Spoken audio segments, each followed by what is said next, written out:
Tiens, tiens, mon cher Félix se serait-il fait un nouvel ami ?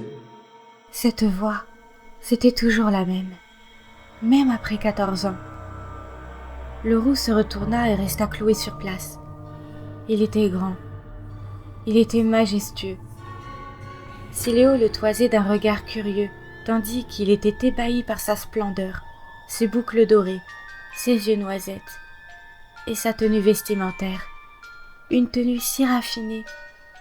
Il portait un long short blanc légèrement bouffi, au motif à peine visible et se resserrant au-dessus de ses genoux, ainsi qu'un haut très élégant assorti. Deux trous au niveau de ses épaules laissaient transparaître sa peau fine.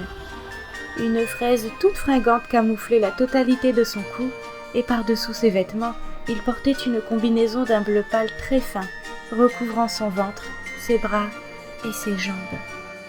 Oh, bonjour, monsieur Siléo. Je m'appelle Alphonse, c'est un honneur de vous rencontrer. Ses lèvres peintes de noir s'étirèrent en un sourire satisfait. Tu es ici pour le rôle du clown Auguste, n'est-ce pas ? Oui, monsieur Siléo. Je travaille un peu dans le monde du spectacle, alors je me suis dit que je pourrais peut-être faire l'affaire. On m'a déjà complimenté quelques fois sur mon jeu d'acteur, vous savez. Alphonse ne sut pourquoi, mais cette dernière phrase avait l'air de beaucoup amuser le clown blanc. Il fronça les sourcils et agrandit son sourire peint de noir. Oh, mais tes talents d'acteur ne seront pas nécessaires ici. Vois-tu, l'un des petits secrets de mes spectacles est que l'Auguste n'a aucune idée de ce qu'il va lui arriver sur la piste. Ainsi, l'effet de stupéfaction est préservé.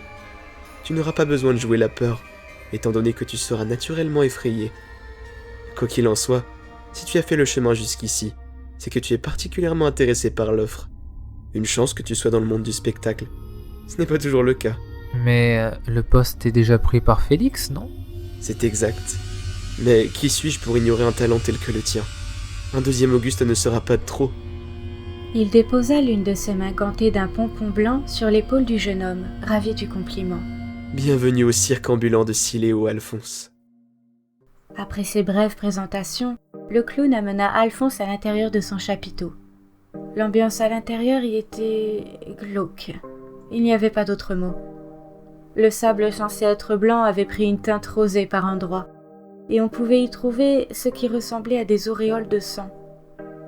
Mais le pire, c'était cette odeur de viande avariée. Ça sentait vraiment la mort. Le jeune homme commençait à regretter d'être venu.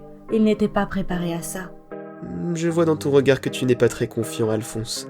Rassure-toi, ce sang que tu vois sur le sable est faux. Certes, je dois reconnaître que l'odeur n'est pas des plus agréables, mais on s'y habitue vite, tu verras. Nous disposons de loges. C'est ici que tu te rendras avant ta représentation de ce soir. En attendant ton tour, j'aimerais que tu observes Félix. Il va exécuter un numéro vertigineux. Pensez-vous qu'on a assez de temps pour répéter avant ce soir ? Le regard châtain du clown se plissa, un sourire dédaigneux assombrissant son visage peint d'ivoire. Comme je te l'ai expliqué tout à l'heure, mes numéros reposent sur l'improvisation.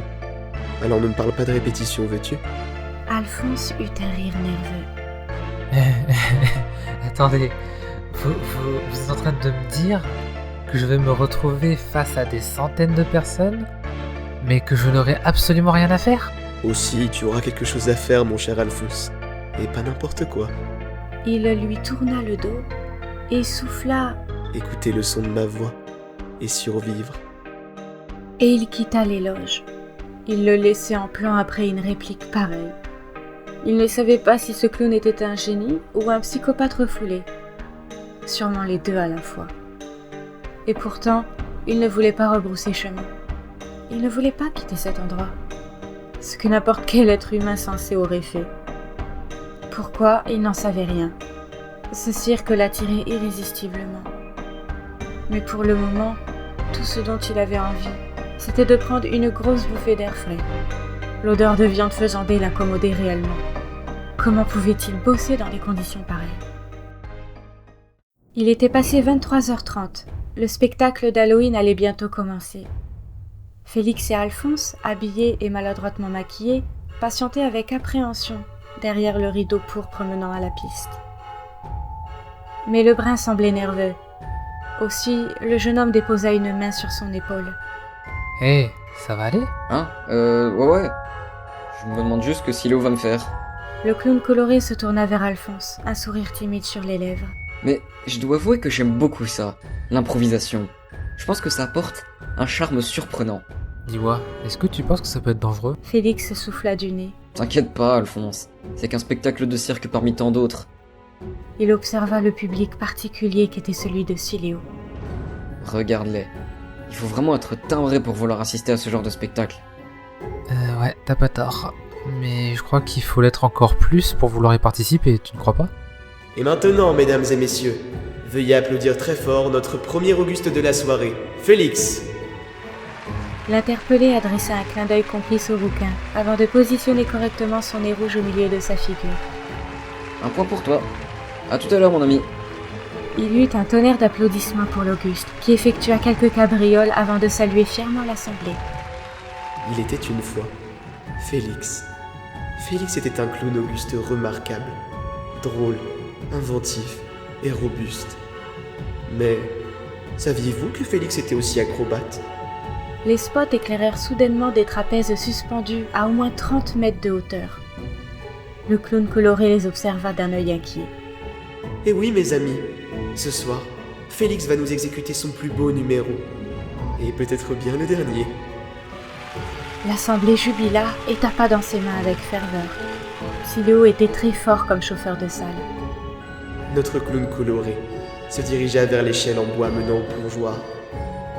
Derrière les rideaux, Alphonse retenait son souffle. Félix était-il réellement acrobate? En tout cas, il ne semblait pas rassuré du haut de ce plongeoir. Félix prit une grande inspiration, avant de bondir avec grâce et d'attraper fermement le trapèze. Puis, il s'élança vers le second, avant d'effectuer de sublimes acrobaties aériennes. Alphonse était époustouflé par la grâce du clown Auguste. Il parvint jusqu'au plongeoir opposé, avant de saluer son public sous les applaudissements de celui-ci. Comment était-ce possible? Oui, notre cher Félix est vraiment doué. Vous semblez en redemander? Alors soit. Félix se concentra et bondit à nouveau sur le trapèze, se cramponnant fermement au rondin de bois. Seulement, cette fois, ses mains commencèrent à glisser lentement. Alphonse se crispa. Félix était réellement en train de lâcher prise, sous les cris de détresse de celui-ci. Il finit par chuter, hurlant de peur, jusqu'à ce que son corps atteigne le sol dans un fracas osseux et des hurlements de douleur, sous des exclamations, tantôt choquées, tantôt ravies du public, et le cri du rouquin, camouflé par l'assemblée. Félix! Chut, ne vous inquiétez pas, cher public. Je vous ai dit que Félix était robuste, voyons. Il se redressa et écarta les bras avec un grand sourire. Le roux ne comprenait pas. Malgré la chute de 30 mètres subie par son camarade, celui-ci s'était relevé. Son bras formait même un angle inquiétant. Et Siléo ne s'arrêtait pas. Il avait fait recommencer le même tour. Alors qu'il tournait autour du rondin de bois pour s'élancer, Félix lâcha prise, encore une fois, et chuta une nouvelle fois dans un bruit anormal et un hurlement de douleur. Mais il se relevait, la jambe tordue, et du sang commençait à colorer son pantalon vert. Alphonse crut même apercevoir une protubérance au niveau du tibia. Il devait sûrement s'être fait une fracture ouverte. Mais comment pouvait-il tenir encore debout? Était-ce de la mise en scène? Pourtant, le spectacle de Siléo reposait sur l'improvisation. Alphonse tenta de se ruer vers Félix, tandis que les malades qui servaient de public riaient aux éclats. Mais il était comme piégé par une force surnaturelle qui l'empêchait d'avancer au-delà des rideaux, comme si la piste n'était réservée qu'à Siléo et son Auguste. Mais Félix avait beau tomber, il se relevait à chaque fois. Et le pauvre clown chuta. Encore. Et encore. Ça ne s'arrêtait jamais. Et plus il chutait, plus il semblait mal en point, et plus le public s'amusait. À sa dernière chute, Siléo le fit se relever une énième fois. Il était dans un état lamentable. Son crâne était ouvert, son poignet cassé, l'os traversant sa peau claire et le sang colorant ses doigts tremblants. Comment l'assemblée pouvait-elle croire à un numéro monté de toutes pièces avec ça devant leurs yeux avides? Ou peut-être bien qu'ils savaient que tout cela était réel, ce qui rendait la situation bien plus malsaine. C'est à ce moment-là qu'Alphonse prit conscience de l'endroit où il se trouvait. Il n'y avait rien de factice dans le spectacle de Siléo. D'ailleurs, il était persuadé que le sang de Félix tapisserait le sable encore un long moment. Et tous ces gens présents le savaient. Du moins, une grande majorité. Tous des ordures. Après cette triste représentation, Félix se dit que finalement, l'acrobatie n'était pas faite pour lui. Alors il quitta tristement la piste, ignorant la douleur qui le submergeait, après avoir salué son public. Et c'est ce qu'il fit, malgré les nombreux os brisés. Il parvint à traîner sa jambe jusque derrière le rideau pourpre, avant de s'écrouler aux pieds d'Alphonse. Mon pote, tu... Je contrôlais pas mon corps. Putain, la douleur commence. Ah. Le roux s'immobilisa. En redressant le corps de Félix, il se rendit compte que du sang avait coulé sur sa main. Et il semblait bien réel. C'est tremblotant qu'il se risqua à relever le pantalon vert de son camarade, avant de tourner la tête dans un relent. Il avait bien une fracture ouverte de la jambe. Ce n'était pas de l'artifice. Félix se mit à hurler et à pleurer. C'était comme si son corps se réveillait, car les cris montaient crescendo. Le roux se mit à pleurer, pris de panique. Il devait appeler les secours. C'était fou, vraiment fou cette histoire. Mais alors qu'il s'apprêtait à tourner les talons pour quitter le chapiteau, il s'immobilisa. Siléo venait de prononcer son nom. C'était à son tour maintenant. Il était une fois Alphonse. Il était déjà trop tard. Ses muscles l'avaient quitté, comme si son corps entier avait été anesthésié, comme si sa tête avait été vidée. Il ne contrôlait plus rien. Ses jambes se traînaient elles-mêmes au centre de la piste, sous les acclamations du public. Alphonse était un clown très talentueux. Oui, son jeu d'acteur était irréprochable, mais il avait envie de s'essayer à autre chose, comme au contorsionnisme par exemple.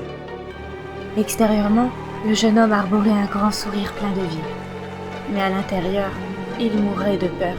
Il se sentait comme une marionnette humaine. Alors il se tourna vers la petite boîte placée à quelques centimètres de lui, avant de l'observer avec intérêt et d'en ouvrir le couvercle. Mais il se rendit compte que c'était peine perdue. Il ne pourrait même pas se recroqueviller dedans. Mais Alphonse ne manquait pas de volonté. Aussi, il retroussa ses manches et bomba le torse avec détermination. Il se sentait ridicule. Il voulait hurler, mais n'y parvenait pas. Tout ce qu'il faisait à présent, c'était Siléo qui le décidait. Après avoir pris une grande inspiration, le clown mit les deux mains dans la boîte et le spectacle commença. Sans même qu'il ne le voie venir, le haut de son corps avait brutalement bifurqué à 90 degrés sur la droite, dans un claquement troublant. À l'intérieur, Alphonse hurlait. À l'extérieur, il gardait son grand sourire. Puis son corps se remit droit, avant de s'asseoir brutalement dans la boîte. Il se pencha en avant et tint en équilibre sur ses mains.